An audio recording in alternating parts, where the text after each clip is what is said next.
وبرکاتہ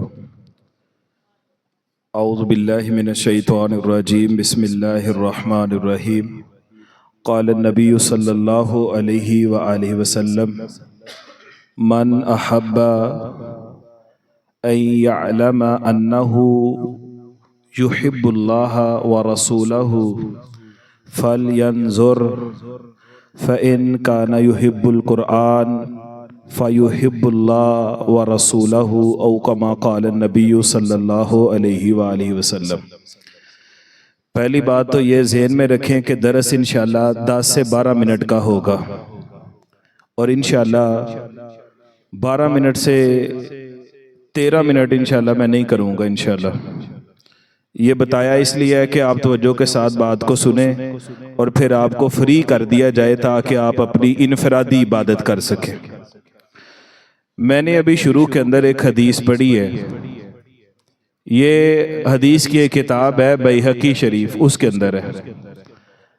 اللہ کے نبی صلی اللہ علیہ وسلم فرماتے ہیں من احب ان یعلم انہ یحب اللہ ورسولہ، تم میں سے جو بندہ یہ کہتا ہے کہ میں اللہ اور اس کے نبی سے محبت کرتا ہوں اور پھر اس کو جاننا چاہتا ہے کہ واقعی میں اللہ اور اس کے نبی سے محبت کرتا ہوں، اس کو چاہیے فَلْيَنْظُرْ کہ وہ دیکھے، فَإِنْ كَانَ يُحِبُّ الْقُرْآنَ اگر وہ قرآن سے محبت کرتا ہے، فَيُحِبَّ اللَّهُ وَرَسُولَهُ تو پھر وہ واقعی اللہ اور اس کے رسول سے محبت کرتا ہے۔ اگر وہ قرآن سے محبت نہیں کرتا تو وہ مت سمجھے کہ وہ اللہ اور اس کے نبی صلی اللہ علیہ وسلم سے محبت کرتا ہے۔ بھائی دنیا کے اندر اللہ تعالیٰ نے 12 مہینے بنائے ہیں سال کے اندر، جب سے کائنات بنی ہے۔ ان 12 مہینوں میں سب سے بہترین جو مہینہ ہے وہ رمضان کا ہے۔ اور رمضان کیوں بہترین ہے؟ کیونکہ رمضان کے اندر اللہ نے قرآن کو نازل کیا ہے، اور پھر رمضان کا آخری عشرہ پورے رمضان سے بہتر ہے۔ کیوں؟ کیونکہ آخری عشرے کے اندر قرآن کو نازل کیا گیا ہے، اور پھر آخری عشرے میں سب سے بہترین رات جو انسی ہے وہ لیلۃ القدر ہے۔ کیوں؟ کیونکہ اِنَّا أَنزَلْنَاهُ فِي لَيْلَةِ الْقَدْرِ اللہ نے اس قرآن کو قدر والی رات میں نازل فرمایا۔ پتہ یہ چلا کہ بہتر وہی چیز ہے جس کا تعلق اللہ کے قرآن کے ساتھ جڑ گیا۔ بندوں میں سے بھی بہترین وہی ہے جس کا تعلق قرآن کے ساتھ جڑ گیا۔ اگر زندگی قرآن کے ساتھ جڑی ہے، اگر قرآن اوڑھنا بچھونا بنے، اگر قرآن پڑھنا پڑھانا اپنی زندگی کا مقصد بنے، اللہ کی قسم آپ کو مبارک ہو، آپ اللہ کی نظر میں بہترین انسان ہیں، آپ اللہ کے نبی صلی اللہ علیہ وسلم کی نظر میں کائنات کے عظیم الشان ترین انسان ہیں۔ اگر قرآن زندگی میں نہیں، کسی غلط فہمی میں رہنے کی ضرورت نہیں ہے، آپ نہ اللہ کی نظر میں بہترین ہے، نہ اللہ کے نبی صلی اللہ علیہ وسلم کی نظر میں بہترین، اور نہ ہی جو شروع میں نے حدیث پڑھی ہے اس کے مطابق نہ ہم اگر قرآن سے دوری اختیار کریں گے، محبت نہیں فرمائیں گے، تو پھر ہم اللہ اور اس کے نبی سے بھی محبت کرتے نہیں ہیں۔ بھائی حدیث سنیں، نبی صلی اللہ علیہ وسلم فرماتے ہیں اِنَّ لِلَّهِ أَهْلِينَ فِي الْأَرْضِ کچھ لوگ زمین پہ اللہ کے گھر والے ہوتے ہیں۔ پوچھا گیا اللہ کے نبی اللہ کے گھر والے کہاں سے آگے؟ اللہ کی بیوی نہیں، اللہ کی شادی نہیں، اللہ کی اولاد نہیں، پھر اللہ کے گھر والے کون ہیں؟ فرمایا ہم اہل القرآن، وہ قرآن والے ہیں، ہم اہل اللہ، وہ اللہ کے گھر والے ہیں، وَحَاسَتُهُ وہی اللہ کے سب سے خصوصی، سب سے برگزیدہ، سب سے چنیدہ، سب سے پسندیدہ، سب سے پیارے ہیں۔ کون؟ جن کا تعلق اس دنیا کے اندر کس کے ساتھ ہے؟ اللہ کے قرآن کے ساتھ ہے۔ آپ حدیث سنیں گے حیران رہ جائیں گے، جنہوں نے قرآن کے ساتھ تعلق کو جوڑا ہے نا، اللہ نے کتنی عزت عطا کی ہے ان کو۔ میں حدیث کے اندر پڑھ رہا تھا، صحیح بخاری میں حدیث ہے، نبی صلی اللہ علیہ وسلم آپ اپنے گھر سے اٹھے اور سیدھا چلے، سفر کیا، ایک صحابی کے پاس پہنچے، اس صحابی کا نام ہے سیدنا ابی ابن کعب رضی اللہ تعالیٰ عنہ۔ جا کے کہا یا ابی، اے ابی ان اللہ امرنی، مجھے میرے رب نے حکم دیا ہے. کس چیز کا حکم دیا؟ اللہ نے اپنے نبی کو اٹھیے اور جائیے ابئی کو جا کے قرآن سنائیے. ان اللہ امرنی ان اقرأ علیک القرآن، اللہ نے مجھے کہا ہے کہ جاؤ ابئی کو قرآن پڑھ کے سناؤ. کیوں کہ آپ کی امت میں سے ابئی جو ہے وہ قرآن کا بہترین قاری ہے. اللہ نے قرآن کے قاری ہونے کی وجہ سے یہ عزت عطا فرمائی ہے، اپنے محبوب پیغمبر کو اٹھا کے ان کے دروازے پہ بھیجا کہ جاؤ جا کے ان کو قرآن سنا کے آؤ. بھائی دیکھیں، میرے اور آپ کے لیے گھر بیٹھے علاقے کا ایم پی ایم این اے آ جائے، ہمارے گھر میں آئے تو کتنی عزت کی بات ہے. اگر کوئی جناب پرائم منسٹر آ جائے پاکستان کا، اس سے بڑھ کے عزت سمجھیں گے. اگر دنیا میں سپر پاور سمجھنے والے اس کے پریزیڈنٹ ہمارے گھر میں آئیں، ہمارے پاس آئیں، ہماری بیٹھک میں آئیں، اللہ کی قسم ہمارے پاؤں زمین پہ نہیں لگیں گے. اس بندے کی عزت کے کیا کہنے. پوری کائنات کے امام اب اللہ کے نبی صلی اللہ علیہ وسلم خود اپنا گھر چھوڑ کے ان کے پاس آ رہے ہیں. بھائی حدیث میں آتا ہے یہ تو اللہ کے ہاں مقام اور عزت اس کی ہے جس کا تعلق قرآن کے ساتھ ہے. نبی پاک کی نظر میں بھی عزت اسی کی ہے جس کا تعلق قرآن کے ساتھ ہے، جو قرآن کے ساتھ جڑا رہتا ہے. حدیث کے اندر آتا ہے نبی پاک صلی اللہ علیہ وسلم کے صحابہ احد کے میدان میں کافروں سے لڑے، 70 صحابہ شہید ہو گئے. اب یہ جو صحابہ شہید ہوئے تھے ان کی شہادت کی گواہی قرآن مجید کے اندر ہے اور ان کی گواہی صحیح بخاری کے اندر ہے. نبی صلی اللہ علیہ وسلم نے فرمایا وَإِنَّا عَلَىٰ هَؤُلَاءِ شَهِيدٌ يَوْمَ الْقِيَامَةِ، یہ احد کے جو میرے 70 دیوانے شہید ہوئے ہیں نا، ان کی شہادت کی گواہی میں اللہ کا نبی اللہ کی عدالت میں قیامت کے دن پیش فرماؤں گا. اتنے کمال لوگ، اتنے بہترین لوگ، احد کے شہداء، اللہ کے نبی صلی اللہ علیہ وسلم نے ان کی قبریں کھدوائیں. 70 کے لیے کم قبریں، ایک قبر کے اندر 2-2 3-3 4-4 لوگوں کو رکھا جانے لگا. بعض حدیثوں میں تو آتا ہے 2-2 3-3 لوگوں کو ایک ایک کفن ڈال دیا گیا. اب وہاں پہ کیا ہوا؟ اللہ کے نبی صلی اللہ علیہ وسلم فرماتے ہیں ٹھہرو، پہلے آگے کر کے دائیں جانب اس بندے کی میت کو رکھیں گے ایہم اکثر وحزن للقرآن، جس کو دنیا میں قرآن زیادہ آتا تھا، قبر کے اندر بھی پہلے اسی کو رکھ کے عزت بخشی جائے گی. کیوں؟ قرآن دنیا میں بھی عزتوں سے نوازتا ہے، قرآن آخرت میں بھی عزتوں سے نوازتا ہے. قرآن والے کی عزت اللہ کی نظر میں بھی سب سے زیادہ ہے، اور قرآن والے کی نظر رسول اللہ صلی اللہ علیہ وسلم کی نظر میں اس کی عزت بھی پوری کائنات میں سب سے زیادہ ہے. اب دیکھیں نبی پاک صلی اللہ علیہ وسلم کے ایک صحابی ہیں اسید بن حضیر، یہ اپنے گھر میں قرآن پڑھ رہے تھے. اب قرآن پڑھتے پڑھتے ان کا پاس میں بیٹا یحییٰ لیٹا ہوا تھا، چھوٹا سا بیٹا تھا، ساتھ میں ان کا گھوڑا تھا. یہ قرآن پڑھ رہے ہیں، قیام میں سورہ کہف پڑھ رہے تھے. آسمان سے روشنی آئی اور یہ گھوڑا بھدکنا چھلانگے لگانا شروع کر دیا. یہ صحابی پریشان ہو گئے کہ کہیں گھوڑا میرے بیٹے کے اوپر چھلانگ نہ لگا دے.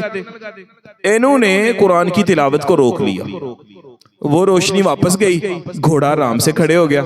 پھر پڑھا، پھر ایسے ہی ہوا، 3 مرتبہ اسی طرح سے ہوا.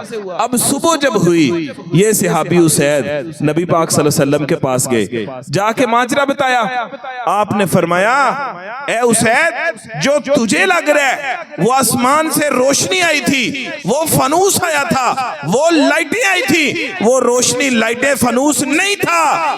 تلک الملائکۃ دھنت لصوتک یا اسید، اے اسید تو جب زمین پہ قرآن پڑھ رہا تھا نا، تیرے قرآن پڑھنے کی آواز چلتی چلتی 7 آسمانوں کو چیرتی ہوئی رب کے عرش پہ پہنچی. فرشتوں نے سنا، فرشتے سن کے رب سے التجائیں کر کے زمین پہ آئے تھے. تلک الملائکۃ دھنت لصوتک، یہ فرشتے تیری قرآن کی تلاوت سننے کے لیے 7 آسمانوں کو چھوڑ کے زمین پہ آئے ہوئے تھے.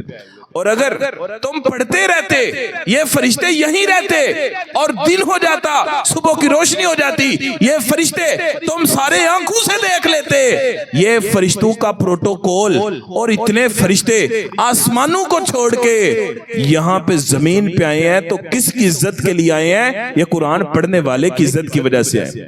اور اللہ تعالیٰ ان کے ہاتھوں پہ بڑی کرامتیں بھی دکھا دیتا ہے. میں نے آج ہی پڑھا صحیح بخاری کے اندر اندر مسند احمد کے اندر یہی صحابی ہیں اسید بن حضیر، ان کے ایک ساتھی تھے عبادہ بن بشیر رضی اللہ تعالیٰ عنہ۔ یہ دونوں مسجد نبوی میں عشاء کی نماز کے بعد قرآن سیکھ کے پڑھ کے نبی پاک سے اپنے گھر کے لیے نکلے۔ اندھیرا تھا، روشنی کوئی نہیں تھی، ان کے پاس کوئی لائٹ بھی کوئی نہیں تھی۔ کہتے ہیں ہم پریشان تھے، دونوں کے پاس ایک ایک عصا لاٹھی وہ موجود تھی، لیکن کہتے ہیں ہم پریشان تھے کہ ہم کیسے گھر پہنچیں گے، لیکن پریشانی کے عالم میں اچانک حضرت اسید کی لاٹھی نے بلنا شروع کر دیا، روشنی ہو گئی، سفر شروع کیا۔ ایک مقام تھا جہاں پہ کٹھے گئے، آگے پریشان ہوئے کہ اب اس نے تو ادھر جانا ہے، میں نے ادھر جانا ہے، لاٹھی ایک ہے جس سے روشنی نکل رہی ہے۔ کہتے اللہ کی قسم میں بھی سوچ ہی رہا تھا، اس کے ہاتھ میں جو لاٹھی تھی اس نے بھی بلنا شروع کر دیا، اور وہ صبح آ کے کہتا ہے بھائی میں گھر پہنچا تھا تب تلک اس لاٹھی سے روشنی نکلتی رہی تھی، میں روشنی کی والی رات میں اپنے گھر پہنچ گیا تھا۔ یہ رب نے اگر کرامتیں دکھائی ہیں صحابہ کے ہاتھوں پہ، کس وجہ سے؟ وہ قرآن پڑھتے ہوتے تھے، اس وجہ سے اللہ تعالیٰ نے یہ عزت عطا فرمائی۔ اور میں نے آج ایک واقعہ پڑھا، میں حیران ہوں، آپ کو بھی بتاتا ہوں۔ یہ جھوٹیاں کہانیاں اور سٹوریاں اور قصے یہ نہ سنا کریں۔ صحابہ کرام جو اللہ کے سچے ترین ولی تھے، برگزیدہ اور قریبی بندے تھے، ان کے واقعات سنا کریں جو سچائی پہ مبنی ہوتے ہیں۔ وہ صحابی عبداللہ ابن عباس رضی اللہ تعالیٰ عنہ ساری زندگی قرآن پڑھتے رہے، لوگوں کو پڑھاتے رہے، آخری عمر میں جب فوت ہوئے، طائف کے اندر یہ فوت ہوئے تھے۔ صحابہ کہتے ہیں جب یہ صحابی فوت ہوئے نا عبداللہ بن عباس، تو ہم نے ان کو غسل دیا، ان کو کفن ڈالا، قبر کے پاس ان کی میت کی چارپائی لے کے آگئے، ہم نے دیکھا ان کے کفن کے اندر سفید رنگ کا ایک پرندہ آیا ہے، وہ اس کے اندر داخل ہو گیا۔ ہم انتظار کرتے رہے کب نکلے، وہ پرندہ باہر نہیں نکلا۔ ہم نے اسی طرح ان کی میت پاک کو اٹھا کے قبر کے اندر رکھ دیا۔ ہم مٹی ڈال رہے تھے اور قبر کے چاروں جانب سے غیبی آواز آ رہی تھی۔ وہ آواز کیا تھی؟ یا ایتھا النفس المطمئنہ ارجعی الی ربک راضیۃ مرضیہ فادخلی فی عبادی وادخلی جنتی۔ یہ جنت کی بشارت ہے، یہ ان کو یہ اتنی نوازشات، یہ رب کی اتنی رحمتیں ان کی وفات کے وقت، ان کو قبر میں رکھتے وقت کیوں آئی تھی؟ کیونکہ ان کا تعلق ساری زندگی کس کے ساتھ رہا تھا؟ اللہ کے قرآن سے رہا تھا۔ صرف ایک حدیث بیان کر کے بات کو ختم کرنے لگا۔ میرے محترم بھائیوں، بڑی سخت یہ حدیث ہے، اگر قرآن سے تعلق ہوگا تو بڑی اچھی بات ہے، عزت والی بات ہے، قرآن سے تعلق نہیں ہوگا تو بڑی ذلت والی بات ہے۔ بھئی ہم نے قرآن سنا رمضان میں، ابھی ہم نے قیام میں پڑھا اور قرآن پاک کو سنے، اور ہم گاڑیوں میں آتے جاتے رمضان میں قرآن سنتے تھے، گھر میں ٹی وی لگتا ہے تو قرآن ہر بندہ سنتا تھا، موبائل نکال کے چلایا تو قرآن سنا۔ اب اسی جگہ پہ اگر گانے آ گئے، اگر جناب قوالیاں آ گئیں، اگر مجرے آ گئے، اگر بے حیائی آ گئی، اگر فحاشی آ گئی، اگر رب کی نافرمانی آ گئی، تو پھر کیا حشر ہوگا؟ اللہ کے نبی نے فتح مکہ کے موقع پہ بڑے بڑے کافروں کو معاف فرما دیا۔ حبار بن اسود نبی پاک کی بیٹی کا قاتل ہے، اس کو معاف کر دیا، اور اس کے علاوہ اپنے چچا کو بری طرح سے ان کے ساتھ سلوک کرنے والے کو اس کو بھی معاف فرما دیا۔ لیکن ایک بندہ تھا عبداللہ بن خطل اس کا نام تھا، صحیح بخاری میں لکھا ہے اللہ کے نبی نے کہا یہ غلاف کعبہ کو چمٹ جائے اس کو اتار کے قتل کر دینا، اور صحابی نے قتل کر دیا اس کو۔ بعد میں کسی نے پوچھا، اور یہ بھی صحیح بخاری میں لکھا ہوا ہے، بعد میں پوچھا اس کی دو وجہ، ایک وجہ یہ ہے کہ اس کو غلاف کعبہ سے اتار کے کیوں قتل کر دیا گیا، حالانکہ جو بیت اللہ میں داخل ہو جائے وہ تو امن میں آ جاتا ہے، اس کو تو کچھ نہیں کہا جاتا۔ فرمایا اس لیے یہ جو عبداللہ ابن ابی خطل تھا یہ اتنا بدبخت تھا، مکہ میں جب اللہ کے نبی قرآن پڑھا کرتے تھے اس وقت یہ کیا کرتا تھا، اس نے 2 لونڈیاں خریدی تھی عورتیں، اور ان کو گانے سکھائے تھے، ان کو شعر سکھائے تھے۔ نبی پاک جہاں پہ قرآن پڑھتے تھے یہ آپ کے پاس وہ شعر پڑھتی تھی اور گانے پڑھتی ہوتی تھی۔ یہ اس بد نصیبی کی وجہ سے لوگوں کو قرآن نہیں تھا سننے دیتا، اللہ کے نبی صلی اللہ علیہ وسلم نے اسے اتنی نفرت فرمائی ہے۔ وہ تو کلمہ بھی نہیں پڑھا، کافر تھا، پھر اس کے اس رویے سے اللہ کے نبی کو اتنی تکلیف پہنچی، آپ نے اس کو ذبح کروا دیا، غلاف کعبہ سے اتروا کے قتل کروا دیا۔ آج نبی کا کلمہ پڑھنے والا، آج نبی سے محبت کرنے والا اہل حدیث اور اہل سنت اگر گانے سنتا پھرے، قرآن کو بھول جائے، رمضان کے بعد قرآن سے دور چلا جائے، رمضان کے بعد قرآن سے تعلق کو توڑ بیٹھے، وہ کیسے سمجھتا ہے کل قیامت کا دن ہوگا اللہ کے نبی میری سفارش کریں گے، میرے ہاتھ کو پکڑیں گے، مجھے جنت کے اندر لے جائیں گے؟ نہیں ہوگا۔ صحیح بخاری میں لکھا ہے اللہ کے نبی سفارشیں کر کر کے اپنے امتیوں کو جنت میں بھیج دیں گے، لیکن آخر میں نبی کا کلمہ پڑھنے والے وہ لوگ جہنم میں رہیں گے۔ اللہ کے نبی ہاتھ اٹھا دیں گے، بھائی جتنے میں جنت میں لے کے جا سکتا تھا چلا گیا، اب میرا کلمہ پڑھنے والے جو جہنم کے اندر ہیں یہ جہنم کے اندر ہی رہیں گے۔ کیوں؟ الا من حبسہ القرآن، ان کو جہنم سے نکلنے سے قرآن نے روک دیا ہے۔ قرآن کے نافرمان قرآن سے دور تھے، اللہ تعالیٰ نے جنت میں جانے سے روک دیا۔ اب ہم بھی دیکھ لیں، قرآن ہمارے حق میں گواہی دے گا قیامت کے دن یا ہمارے خلاف دے گا۔ اللہ تعالیٰ ہمیں زندگی بھر قرآن سے محبت کرنے والوں میں شامل فرمائے۔ حافظ صاحب انہوں نے قرآن سنایا آپ کو پورا رمضان، اللہ تعالیٰ ان کی عمر کے اندر، علم کے اندر، جان مال کے اندر برکتیں پیدا فرمائے۔ اللہ تعالیٰ ان کے اساتذہ اکرام، ان کی محنتوں کو، کاوشوں کو قبول و منظور فرمائے۔ آپ حوصلہ افزائی کے لیے یہاں تشریف لائے ہیں، اللہ تعالیٰ آپ کا آنا